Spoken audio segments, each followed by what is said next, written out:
rocket আসে আমি তখন মাস্টারের কাছে বসলাম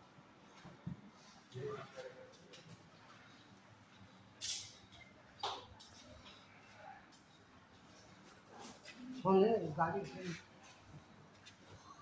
ট্রেন পরে আসছে আউটফুল বেশি হয়ে গেল লোকাল আছে পরে আসছে 12টা হতে পারে লোকাল তো টাইম 11:30 এরপরে যখন আসে ও 11:30 টাইম এরপরে তখন আসে লোকাল মানে রকেট নাকি বলে তাই নাকি হ্যাঁ রকেট হ্যাঁ রকেট আচ্ছা আর কোন ট্রেন আছে আর আবার ডেট টাইম